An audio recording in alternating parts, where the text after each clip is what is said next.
नमस्कार दोस्तों, CUET test prep के हमारे यूट्यूब चैनल पे आपका फिर से एक बार स्वागत है।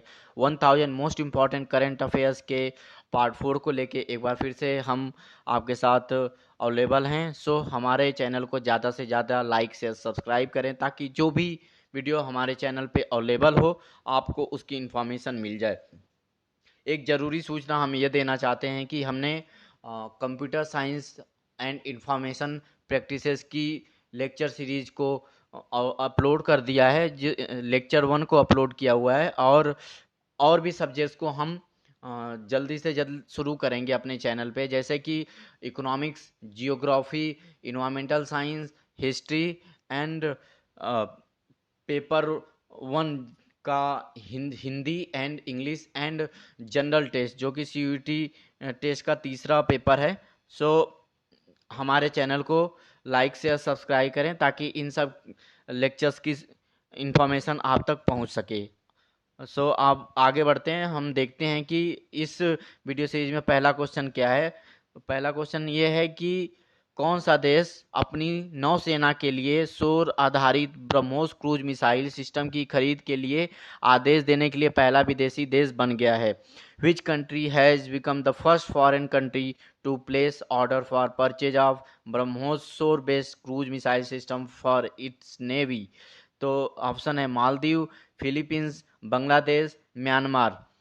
इसका आंसर इसका आंसर क्या हो सकता है, आप बताइए एक बार। मालदीव, फिलीपींस, बांग्लादेश और म्यांमार, इनमें से इसका आंसर क्या है? तो इसका आंसर है फिलीपींस। फिलीपींस वो पहला देश बन गया है जो कि ब्रह्मोस क्रूज मिसाइल का सौर बेस्ड वर्जन जो है ऑर्डर किया है अपनी नेवी के लिए। अब अगला क्वेश्चन देखते हैं। अगला क्वेश्चन है भारतीय नौसेना और डैश ने पैसेक्स अभ्यास कोचीन बंदरगाह पे अरब सागर में किया किस सेना के साथ? Indian navy and which other navy undertook passage exercise at the port of Cochin in the Arabian sea. So आपको बताना है Russian navy, US navy, Japanese navy and Australian navy. तो इसका आंसर है रशियन नेवी। ठीक है, और रशियन नेवी ने इंडियन नेवी के साथ मिलके कोचीन पोर्ट पे पैसेक्स एक्सरसाइज किए। अब एक बात और नोट कर लीजिए कि जो एक पैसेक्स एक्सरसाइज है ये कभी कभी इस तरह से पूछता है कि इंडियन नेवी और रशियन नेवी के बीच में कौन सी एक्सरसाइज होती है। तो आपको याद रखना है पैसेक्स एक्सरसाइज होती है। फिर अगला क्वेश्चन है कि भारत ने विशाखापत्तनम में कुल 46 मित्र देशों के साथ बहुराष्ट्रीय नौसैनिक अभ्यास में भाग लेने के लिए आमंत्रित किया। अभ्यास का क्या नाम था? मैत्री, मालाबारी, मल्टिक्स and Milan. So India has invited a total of 46 friendly foreign countries to participate in the multinational naval exercise in Visakhapatnam. What is the name of the exercise? Exercise का नेम पूछ रहा है। ये भी पूछ सकता है कि कितनी कंट्रीज जो थी उस एक्सरसाइज में पार्टिसिपेट किया था। सो पहले तो हम देखते हैं कि इसका नाम क्या है इस एक्सरसाइज का। इस एक्सरसाइज का एक्चुअली में मिलान नाम है जिसमें कि 46 फ्रेंडली कंट्रीज इनवाइट थी इंडिया के द्वारा। विशाखापट्टनम में ये एक्सरसाइज हुई थी। मिलान एक्सरसाइज कहाँ हुई थी? विशाखापट्टनम में। और इसमें टोटल 46 कंट्रीज ने पार्टिसिपेट किया था। अब अगले क्वेश्चन को देखते हैं। अगला क्वेश्चन है किस भारतीय नौसेना के जहाज ने भारतीय नौसेना और जापानीज समुद्री आत्मरक्षा बल JMSDF के बीच बंगाल की खाड़ी में आयोजित समुद्री साझेदारी अभ्यास में भाग लिया था? तो वो पूछ रहा है कि पोर्ट का जहाज का नाम पूछ रहा है। INS कमार्ता, INS करंज, INS किल्टन, INS कदमती। ठीक है, INS कदमती या इसमें से कोई नहीं। तो कौन था? Which Indian naval ship has participated in the maritime partnership exercise held between Indian Navy and Japan Maritime Self-Defense Forces in Bay of Bengal? अब इसमें भी पूछ सकता है कि Japan maritime self defence forces and Indian की जो naval ship थी वो किस बे ऑफ बंगाल में या अरेबियन सी में किस जगह पे एक्सरसाइज की थी। तो इसको भी आपको ख्याल रखना है। तो इसका आंसर क्या होगा? इसका आंसर होगा डी, आईएनएस कदमती। आईएनएस कदमती ने भारतीय नौसेना की ओर से भाग लिया था जापान के साथ जो एक्सरसाइज हुई थी। ठीक है, अब अगला क्वेश्चन है कि ये डिफेंस कंपनी का नाम पूछ रहा है, इसलिए ब्लैंक जगह दिया है कि रक्षा कंपनी साब एक चयन कर प्रतिस्पर्धी कार्यक्रम के माध्यम से भारतीय सशस्त्र बल द्वारा सिंगल शॉट एंटी आर्मर हथियार 84 की आपूर्ति के लिए किया था। वो देश का नाम पूछ रहा है कि किस देश के साथ ये किया था, कि डिफेंस कंपनी साप जो है किस देश की ये साप कंपनी है जो कि सेलेक्टेड की गई थी Indian arm forces through competitive program for supply of single shot anti armour weapon ATK. ये भी पूछ सकता है कि एटीके क्या है। एटीके एक single shot anti armour weapon है, आपको याद रखना है। और जो ये भी पूछ सकता है कि जो ये साब कंपनी है ये किस देश की है। सो हम देखते हैं इसका आंसर क्या होगा। इसका आंसर होगा स्वीडिश कंपनी है, स्वीडिश डिफेंस कंपनी है साहब। ठीक है, अब अगला क्वेश्चन देखते हैं। डीआरडीओ, डीआरडीओ ने मैन पोर्टेबल का अंतिम परीक्षण firing anti tank guided missile किया। ठीक है, यह मिसाइल किस कंपनी द्वारा निर्मित होगी? जो कि DRDO took the final test firing of the man portable anti tank guided missile. इसका कभी कभी फुल फॉर्म भी पूछ सकता है, MPATGM, man portable anti tank guided missile. This missile will be manufactured by which company? कि इस missile को कौन सी कंपनी बनाएगी भारत में? हाँ, इसका आंसर है भारत डायनेमिक्स लिमिटेड, BDL, इसको BDL भी बोलते हैं। ठीक है, तो इसको भारत डायनेमिक्स लिमिटेड बनाएगी। किसको? MPATGM को, जो कि DRDO के द्वारा फाइनल परीक्षण कर दिया गया है। अब अगला क्वेश्चन देखते हैं कि भारत और उसके सहयोगी जिसके साथ चतुर्भुज सुरक्षा डायलॉग या क्वाड में दो देश बहुराष्ट्रीय अभ्यास सी ड्रैगन 2022 में भाग लेंगे। India and its partner in the quadrilateral security dialogue और Quad along with which two countries are participating in the multinational exercise Sea Dragon 2022।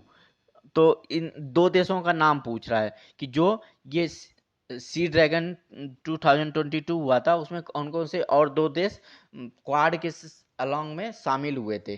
तो ये कौन कौन से दो देश थे? ये थे कनाडा और साउथ कोरिया। कनाडा और साउथ कोरिया जो थे वो सी ड्रैगन एक्सरसाइज 2022 में पार्टिसिपेट किए थे। किसके साथ? इंडिया के साथ, ऑस्ट्रेलिया के साथ, जापान के साथ और अमेरिका के साथ। क्वाड में टोटल 4 मेंबर। एक बार मैं अब प्रीवियस वीडियो में भी बता चुका हूँ, इस वीडियो में भी एक बार फिर से बता रहा हूँ कि जो क्वाड है ये एक तरह से एक 4 देशों का समूह है जिसमें कि भारत, अमेरिका, जापान और ऑस्ट्रेलिया उसके मेंबर हैं। ठीक है, और ये एक्सरसाइज का नाम रखिएगा कि क्वाड ने हाल ही में कौन सी एक्सरसाइज की थी। तो ये भी पूछ सकता है कि क्वाड्रिलेटरल सिक्योरिटी डायलॉग के थ्रू क्वाड ने कौन सी मल्टीनेशनल एक्सरसाइज की थी इसी में। तो सी ड्रैगन 2022 का नाम याद रखिएगा। अब अगला क्वेश्चन की ओर चलते हैं। किस देश ने सभी अनुबंधित 70,000 भारतीय सेना को AK-203 कलासी को असॉल्ट राइफल दे दिया है? ठीक है, यानी कि which country delivered all the contracted 70,000 AK-203 Kalashnikov assault rifle to the Indian arm forces. ठीक है, तो ये पूछ रहा है कि ये जो राइफल है AK-203 203 ये किस देश ने दिया है इंडिया को? किस देश ने दिया, आपको कुछ आइडिया है? फ्रांस, USA, रूस, इजराइल? इसका इसका आंसर है रूस। रूस ने दिया है। कौन सी है ये राइफल? AK-203। ठीक है, AK-203 जो है रूस ने दिया है। ठीक है, अब अगले क्वेश्चन की ओर अगले क्वेश्चन को देखते हैं। एक निम्नलिखित में से भारतीय नौसेना और जापान समुद्री आत्मरक्षा बल के बीच एक समुद्री साझेदारी अभ्यास किसमें आयोजित किया गया था? अभी ये ऊपर क्वेश्चन था कि कौन सी जहाज का नाम पूछा था। ठीक है, अब पूछ दिया कि कहाँ पे आयोजित किया गया। कहाँ पे आयोजित किया गया था? बंगाल की खाड़ी में आयोजित किया गया था। A maritime partnership exercise was held between Indian navy and Japan maritime self defence forces in which of the following sea Andaman sea, Arabian sea, Indian ocean, bay of Bengal. तो इसका आंसर होगा आपका बे of Bengal. ठीक है, अब अगला question देखते हैं। पूर्व सैनिकों को और उनके आश्रितों की पेंशन संबंधित शिकायतों को हल करने के लिए ऑनलाइन रक्षा पेंशन शिकायत पोर्टल किसने स्थापित किया गया है? Who has set up an online Raksha pension Shikayat Nivaran portal to resolve pension related grievances of ex serviceman and their dependent? Narendra Modi, Rajnath Singh, Amit Shah, Anurag Singh Thakur. किसने किया है ये इनॉग्रेट, इसको इस्टेब्लिश किसने किया इस पोर्टल को? इस पोर्टल को राजनाथ सिंह ने इस्टेब्लिश किया। ठीक है, डिफेंस फोर्सेस के लिए, जो भी रिटायर्ड हो चुके हैं एक सर्विसमैन, उनके लिए ये पोर्टल बनाया गया है, उनके जो भी ग्रीवांसेज होंगे उसको सॉल्व करने के लिए। अब अगला क्वेश्चन देखते हैं। भारत का अब तक का सबसे अधिक मासिक निर्यात 37.29 बिलियन डॉलर किस महीने में हासिल किया गया? ये पूछ रहा है कि India has achieved the highest ever monthly export of 37.29 billion dollar in which of the month. ये बहुत इंपॉर्टेंट क्वेश्चन है। ठीक है, कि क्योंकि गवर्नमेंट ने हाल ही में एक डेटा जारी किया है मार्च में कि अब तक का सबसे हाईएस्ट हमने एक्सपोर्ट किया है 2021-22 में। ठीक है, मार्च 2021 से लेके अप्रैल 2021 से लेके मार्च 2022 तक जो एक्सपोर्ट हुआ है ना, वो आज तक का सबसे हाईएस्ट है। ठीक है, तो उसी में ये पूछ रहा है कि किस मंथ में सबसे ज़्यादा हुआ है। ठीक है, इसका आंसर क्या होगा? दिसंबर मंथ में सबसे ज़्यादा हुआ, दिसंबर 2021 में सबसे ज़्यादा हुआ था। ठीक है, अब आगे बढ़ते हैं। विदेशी मुद्रा संकट से निपटने के लिए भारत द्वारा श्रीलंका के लिए कितनी राशि की आर्थिक सहायता प्रदान की गई है? How much amount of the financial aid has been extended by India to Sri Lanka to cover forex crisis? जैसा कि आपको पता होगा कि श्रीलंका आजकल इकोनॉमिक क्राइसिस से गुजर रहा है, वहाँ पे बहुत ज़्यादा इन्फ्लेशन हो गया है, बहुत ज़्यादा महंगाई हो गई है, लोगों को न प्रॉपर खाना, न मेडिकल की चीज़ें, या जो बेसिक नेसेसिटी की चीज़ें हैं वो अवेलेबल ही नहीं हो पा रही हैं, क्योंकि उनका जो आयात करने के लिए जो विदेशी मुद्रा भंडार है वो बहुत कम रह गया है। ठीक है, तो उसके लिए भारत ने उनकी कुछ मदद की थी, और वही पूछ रहा है कि कितने कितने रुपए की या कितने यूएस डॉलर की मदद की थी भारत ने। ठीक है, तो ये 900 मिलियन यूएसडी था, 900 मिलियन अमेरिकी डॉलर था। ठीक है, अब आगे बढ़ते हैं।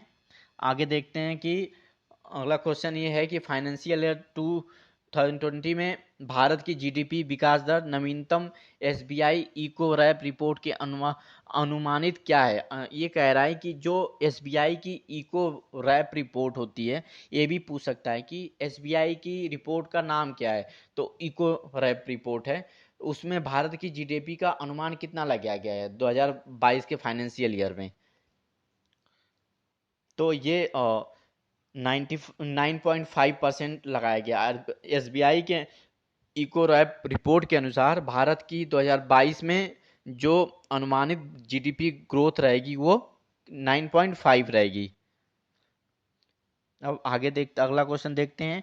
विश्व स्वर्ण परिषद के आंकड़ों के अनुसार किस मूल्य पर 2021 में कुल वैश्विक सोने की मांग दर्ज की गई? ठीक है, the overall global gold demand in 2021 was recorded at what value as per the data by World Bank? World gold council ये कह रहा है कि जो भी प्राइस थी गोल्ड की, डिमांड की सबसे हाईएस्ट किस किस दाम पे रिकॉर्ड की गई थी, इसको पूछ रहा है। तो ये है 4021.3 टन, 4021.3 टन। इसका ऑप्शन हो जाएगा ए। ठीक है, अगला क्वेश्चन है। विश्व बैंक के अनुसार चालू वित्त वर्ष 2022 में भारतीय अर्थव्यवस्था का अनुमानित विकास दर क्या है? अब पूछ रहा है कि अब विश्व बैंक ने कितना अनुमान लगाया था भारतीय अर्थव्यवस्था का 2022 के फाइनेंशियल ईयर में? As per World Bank, what is the projected growth rate of Indian economy in current physical year 2022? ठीक है, 9.7 या 8.0, 9.1 या 8.3? क्या लगाया था वर्ल्ड बैंक ने? ये लगाया था 8.3। वर्ल्ड बैंक के अनुसार 2022 में भारत की जो जीडीपी की ग्रोथ है वो 8.3 रहने की वो है 8.3 रहेगी। ठीक है। अब अगला प्रश्न है, लोक भविष्य निधि खाता पर लागू ब्याज दर क्या है? ये है 77.3। ठीक है, आंसर डी इसका। अब अगला क्वेश्चन है कि सूचना प्रौद्योगिकी मंत्री अश्विनी वैष्णव भारत सेमीकंडक्टर मिशन शुरू किया है। ठीक है। परियोजना के प्रतिशत की वित्तीय सहायता क्या है? अब ये पूछ रहा है कि physical support of up to कितना परसेंट है प्रोजेक्ट का। जो भी फिजिकल सपोर्ट दिया जा रहा है उस पूरा जो भी सेमीकंडक्टर इंडस्ट्री को आईटी डिपार्टमेंट के द्वारा, और उसकी शुरुआत किसने की है? जो आईटी मिनिस्टर हैं हमारे अश्विनी वैष्णव जी। ठीक है। और उस मिशन का क्या नाम है? India semiconductor mission. तो कितना परसेंट का है वो उसका उसका फिजिकल, उसका पूरा का पूरा जो वित्तीय सहायता है गवर्नमेंट ऑफ इंडिया कितना दे रही है, कितना परसेंट दे रही है? तो 30% या 40%, कितना दे रही है? 50% या 60%? इस ये जो है 50% दे रही है, कुल सहायता का 50% है।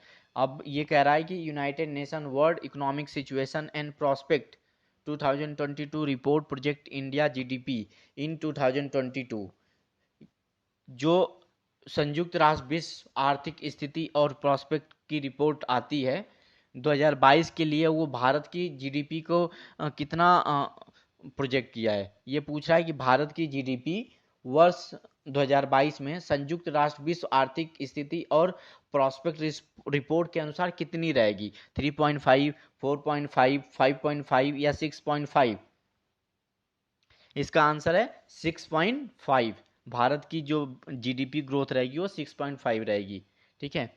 अब आरबीआई पेपर के अनुसार इष्टतम बचत अनुपात वाणिज्यिक उधार जो है, जिसको ईसीबी बोलते हैं, किस प्रतिशत पे है?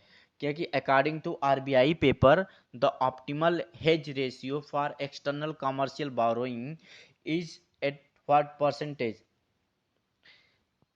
इसका है 63% है, जो कि एक्सटर्नल कमर्शियल बोरोइंग है ऑप्टिमल हेज के, वो 63% के पास है। ठीक है।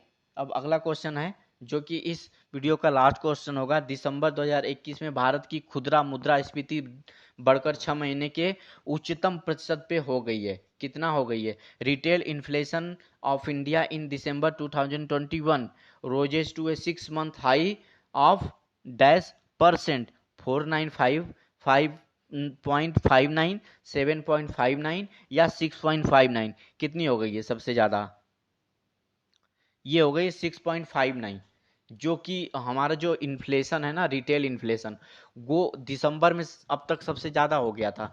अब तो और भी बढ़ गया है इस महीने, जब हम वीडियो रिकॉर्ड कर रहे हैं तो इस समय तो और भी बढ़ गया है। सो आपको ना जो लेटेस्ट रिटेल इन्फ्लेशन होगा ये लिख लीजिए आप, कि रिटेल इन्फ्लेशन कितना है। तो ये उस समय जो रहेगा ना, वो आप जैसे जुलाई में है तो मार्च उसी समय आरबीआई जो है अपनी मौद्रिक नीति की समीक्षा करेगा, और उस समय जो डेटा होगा रिटेल इन्फ्लेशन का वो आएगा। तो हो सकता है कि वो वाला डेटा पूछे या मार्च वाला डेटा पूछे कि मार्च में कितनी थी, दिसंबर का तो नहीं पूछेगा। ठीक है। सो आज के लिए इतना ही इस वीडियो में। सो हमने अब तक टोटल 4 सेक्शन, 4 लेक्चर कवर कर लिए हैं मोस्ट 1000 इम्पोर्टेंट करंट अफेयर्स की सीरीज में। और जो भी आपकी क्वेरी हो, जो भी डाउट हो, हमको कमेंट बॉक्स में लिखिएगा, हम उसका जो भी आंसर होगा ज़रूर देंगे। और हमारे चैनल को ज़्यादा से ज़्यादा लाइक से सब्सक्राइब करें, ताकि सीयूईटी के जो भी स्टूडेंट प्रिपेयर कर रहे हैं उनको ज़्यादा से ज़्यादा हेल्प मिल सके। और आपको जो भी जिस तरह की भी वीडियो चाहिए सीयूईटी एग्ज़ाम के लिए, आप हमको कमेंट करिए, हम उस तरह की वीडियो बनाने की कोशिश करेंगे, उस सब्जेक्ट पे वीडियो बनाने की कोशिश करेंगे। फिलहाल तो हम जो भी इंग्लिश लैंग्वेज है या हिंदी लैंग्वेज है, या जो डोमेन सब्जेक्ट है उसमें इकोनॉमिक्स हो गया, हिस्ट्री हो गया, जियोग्राफी हो गया, कंप्यूटर साइंस या इंफॉर्मेशन प्रैक्टिस हो गई, या इन्वायरमेंटल साइंस हो गई, और जो जनरल टेस्ट है पेपर थर्ड, इन सब की टेस्ट सीरीज अभी कुछ दिनों में लॉन्च करने वाले हैं मई महीने में, और हम इनकी वीडियो लेक्चर सीरीज भी लॉन्च करने वाले हैं मई महीने में। हम ऑलरेडी कंप्यूटर साइंस और इंफॉर्मेशन प्रैक्टिसेस की वीडियो सीरीज शुरू कर चुके हैं, और जो भी इसके अलावा और भी जो भी आपको वीडियो चाहिए वो हम आपको कमेंट बॉक्स में लिखिए, हम उस पर विचार करेंगे और वो वीडियो बनाएंगे ताकि आप CUET के पेपर में अच्छा से